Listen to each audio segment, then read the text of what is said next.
During the summer of 2003, events in the northeastern United States involving a strange human-like creature sparked brief local media interest before an apparent blackout was enacted.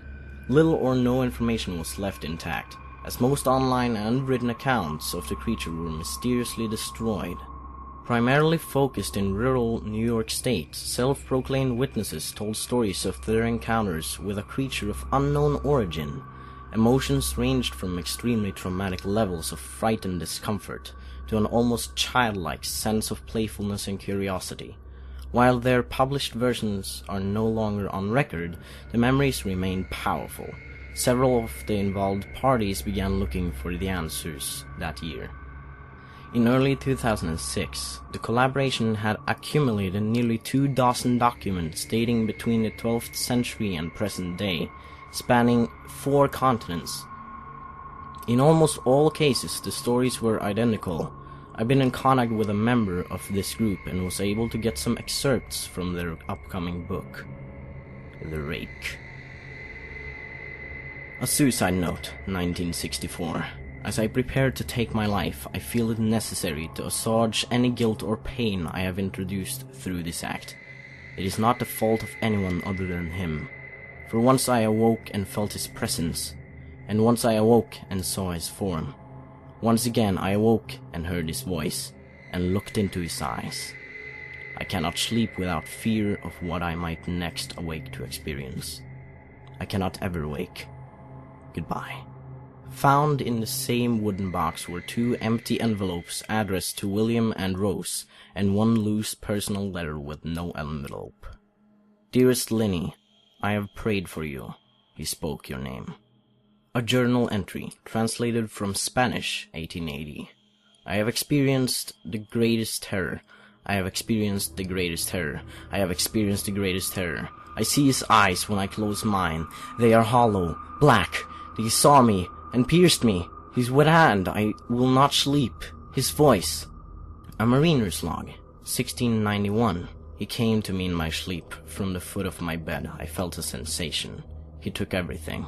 We must return to England. We shall not return here again at the request of the Rake.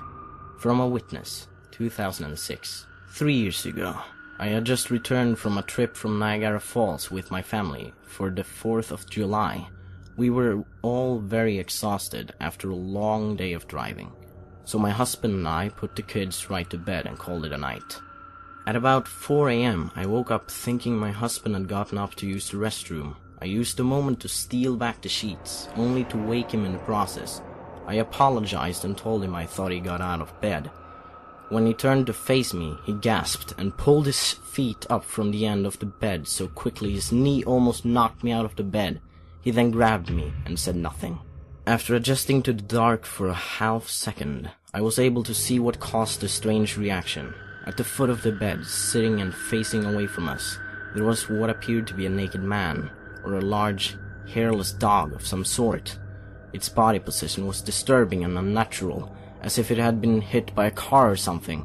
For some reason, I was not instantly frightened by it, but more concerned as to its condition. At this point, I was somewhat under the assumption that we were supposed to help him. My husband was peering over his arm and knee, tucked into the fetal position, occasionally glancing at me before returning to the creature. In a flurry of motion, the creature scrambled around the side of the bed and then crawled quickly in a flailing sort of motion right along the bed until it was less than a foot from my husband's face. The creature was completely silent for about 30 seconds, or probably closer to 5. It just seemed like a while. Just looking at my husband. The creature then placed its hand on his knee and ran into the hallway, leading to the kids' rooms. I screamed and ran for a light switch, planning to stop him before he hurt my children. When I got to the hallway, the light from the bedroom was enough to see it crouching and hunched over about 20 feet away. He turned around and looked directly at me, covered in blood. I flipped the switch on the wall and saw my daughter Clara. The creature ran down the stairs while my husband and I rushed to help our daughter. She was very badly injured and spoke only once more in her short life. She said, "He is the Rake." My husband drove his car into a lake that night. While rushing our daughter to the hospital, he did not survive. Being a small town, news got around pretty quickly. The police were helpful at first, and the local newspaper took a lot of interest as well. However, the story was never published and the local television news never followed up either. For several months, my son Justin and I stayed in a hotel near my parents' house. After we decided to return home, I began looking for answers myself. I eventually located a man in the next town over who had a similar story. We got in contact and began talking about our experiences. He knew of 2 other people in New York who had seen the creature we now refer to as the Rake. It took the 4 of us about 2 solid years of hunting on the internet and writing letters to come up with a small collection of what we believed to be accounts of the Rake. None of them gave any details, history, or follow-up. One journal had an entry involving the creature in its first 3 pages and never mentioned it again. A ship's log explained nothing of the encounter, saying only that they were told to leave by the Rake. That was the last entry in the log. There were, however, many instances where the creature's visit was one of a series of visits with the same person. Multiple people also mentioned being spoken to, my daughter included.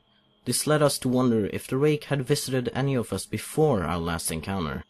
I set up a digital recorder near my bed and left it running all night, every night. For 2 weeks, I would tediously scan through the sounds of me rolling around in my bed each day when I woke up.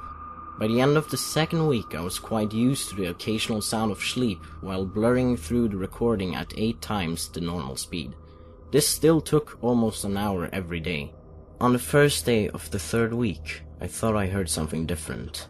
What I found was a shrill voice. It was the Rake. I can't listen to it long enough to even begin to transcribe it. I haven't let anyone listen to it yet. All I know is that I've heard it before, and now I believe that it spoke when it was sitting in front of my husband. I don't remember hearing anything at the time, but for some reason, the voice on the recorder immediately brings me back to that moment.